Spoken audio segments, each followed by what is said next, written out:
et toute la France se met à rêver de vacances.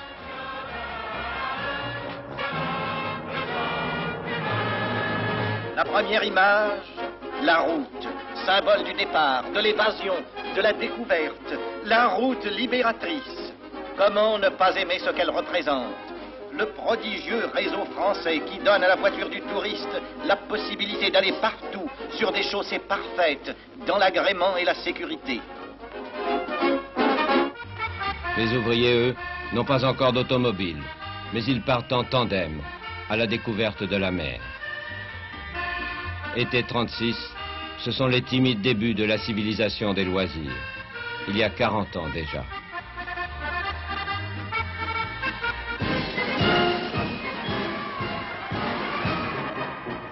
Pendant ce temps, de l'autre côté du Rhin, dans un carrousel de puissantes Mercedes, Hitler inaugure des milliers de kilomètres d'autoroutes.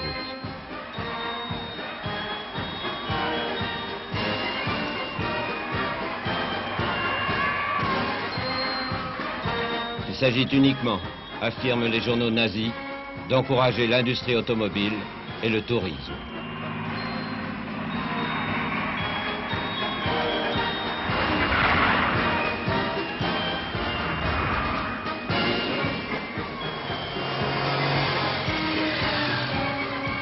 Drôle de touristes et drôle de torpédos.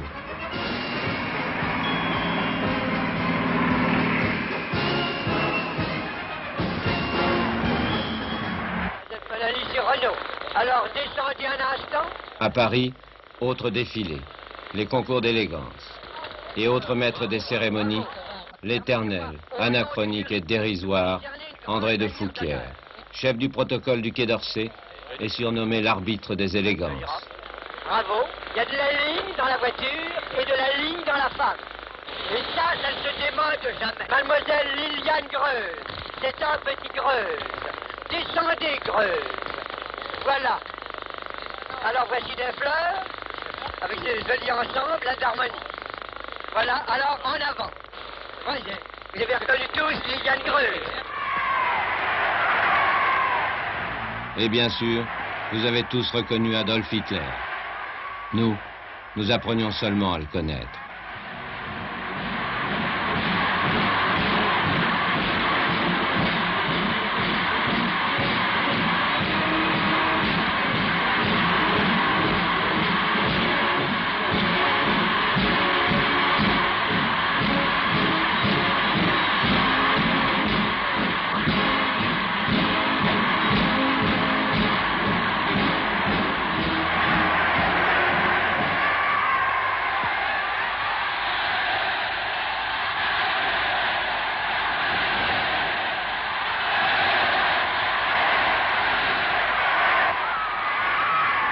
Deutsches Volk und deutsches Reich, Sieg heil! Sieg heil! Sieg heil!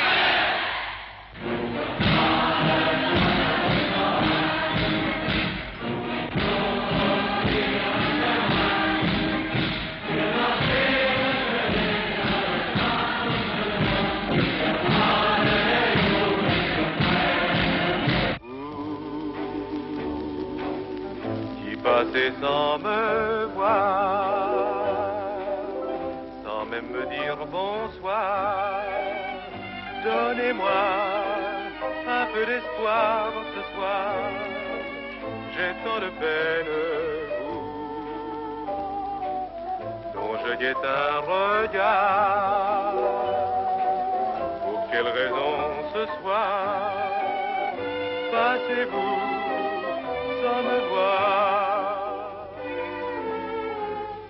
Et l'automobile, elle est là, toujours là, fidèle au rendez-vous du salon, qu'inaugure chaque année le président de la République, Albert Lebrun, accueilli par M. Renault, M. Panhard ou M. Rosengart.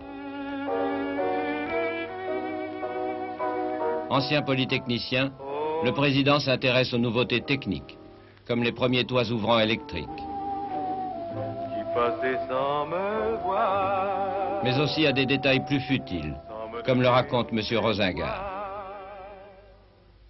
Le président Lebrun était devant la voiture et regardait la femme, mais ne regardait pas la voiture. Et à un moment donné, Le préfet de police qui était là s'approche de moi et me dit, écoutez, faites le marché parce qu'on restera encore jusqu'à 12h30 ici. Et nous sommes partis parce que j'ai pris le président par le bras. Je dis, je vais vous montrer quelque chose de plus intéressant. La grande affaire, entre 1934 et 1939, c'est l'aérodynamisme. Un nouvel argument de vente pour lutter contre la crise. Une révolution dans la carrosserie. Un festival de courbes. Les constructeurs changent leur modèle presque tous les ans. Et tout le monde se précipite au salon pour les admirer. Surtout quand ils sont présentés par Daniel Darieux, dont toute la France est amoureuse. C'est près de vous que j'oublie le monde. L'aérodynamisme n'est pas seulement une mode, mais un progrès technique, comme l'explique l'ingénieur Grégoire. L'aérodynamique, c'est la science de pénétration des solides dans des fluides. Pour l'automobile, c'est la pénétration du corps automobile dans l'air. J'ai été amené, après la dernière guerre, à étudier une voiture que je voulais très aérodynamique. J'ai pris un étalon. L'étalon, c'est en maquette que vous voyez ici. C'est une voiture qui est très connue, c'est la traction Citroën. Elle a un mauvais CX, et comme la plupart des voitures actuelles, 80% de la puissance sert à vaincre l'air au-dessus de 100 à l'heure. J'ai fait tracer des maquettes sans tenir compte du tout de l'élégance de la forme, mais simplement en recherchant le meilleur coefficient de pénétration. Je suis arrivé à une première maquette, que voici, on peut dire, qui est affreuse, mais qui déjà diminuait le CX de près de la moitié.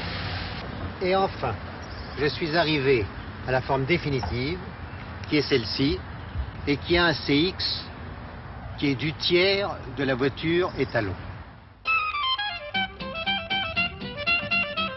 Une fois de plus, le mouvement vient d'Amérique. En 1934, la prestigieuse marque Pierce Arrow lance cette flèche d'argent, la Silver Arrow, qui annonce la grande révolution.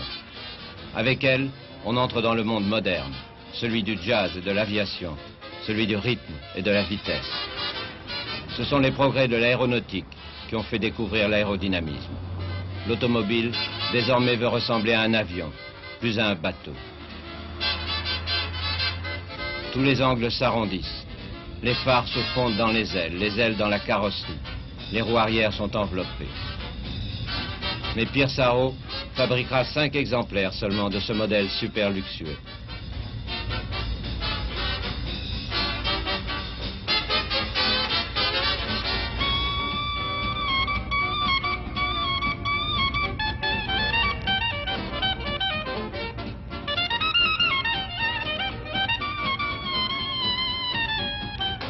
C'est Chrysler qui, la même année, sort le premier modèle aérodynamique de série, l'Airflow, qui glisse dans l'air. Un échec commercial, elle est décidément trop laide. 2 ans plus tard, Ford lance la Lincoln Zephyr, une nouvelle ligne, avec le capot à angle aigu pour fendre l'air, comme une étrave de navire. Cette fois, c'est un succès. Ligne Airflow ou ligne Zephyr, peu importe, le monde entier se rallie à l'aérodynamisme. En Europe, le tchécoslovaque Tatra a conçu dès 1934 cet autre monstre, sans aucune concession à l'esthétique. Au moment où Citroën lance la traction avant, Tatra inaugure le premier, le moteur à l'arrière.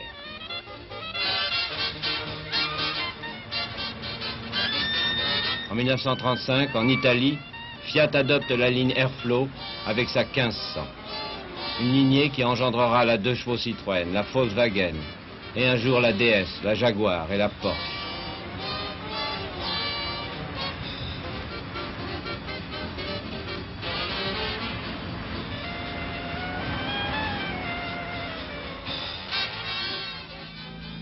Enfin en France, Peugeot, en 1936, le classique Peugeot saute le pas lui aussi, avec sa 402.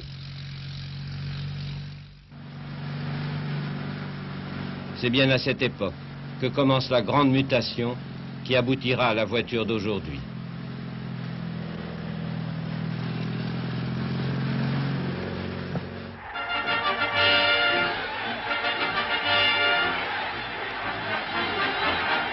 Mais entre-temps, les fascistes se sont emparés de ce jouet merveilleux pour le mettre au service de leur volonté de puissance. Le premier Mussolini, le Duce, qui parade toujours dans une énorme Fiat et qui rêve de restaurer l'Empire romain, veut exploiter le génie mécanique des Italiens pour les besoins de sa propagande. En 1932, il vient inaugurer en grande pompe les nouvelles usines Fiat à Turin. La force des nations modernes, c'est l'acier et la mécanique. Eh bien, on va leur montrer, à ces démocraties décadentes, que le fascisme est le plus fort.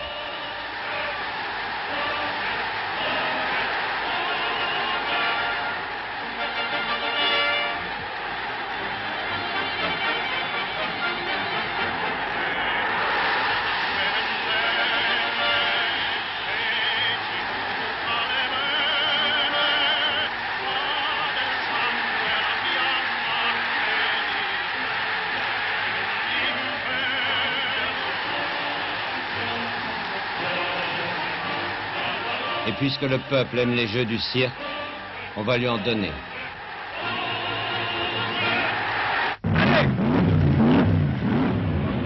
Le Grand Prix de Monaco, créé en 1929, est tout de suite devenu une des courses les plus prestigieuses et les plus spectaculaires d'Europe.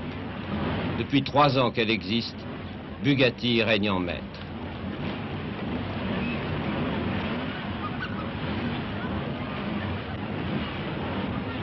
En 1932, les Italiens partent à l'assaut, avec 6 Alfa Romeo type Monza et 2 Maserati, contre les 8 Bugatti, 4 modèles 51 et 4 53. Chiron sur Bugatti prend la tête dès le début, talonné par Nuvolari sur Alfa.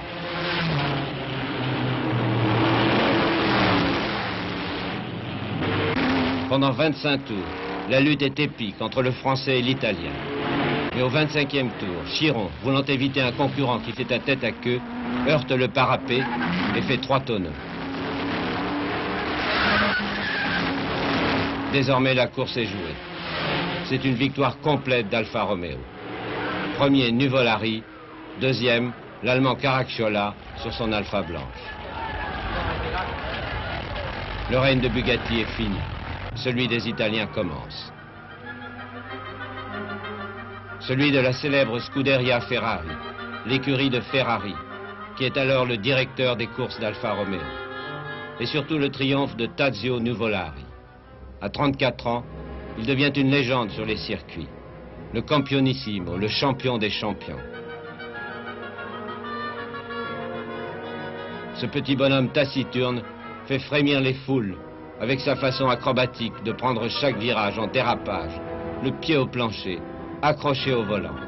Et chaque fois, il passe. Pendant 2 ans, Nuvolari rafle tous les prix. La Targa Florio, les 1000 milles, le Grand Prix de la CF.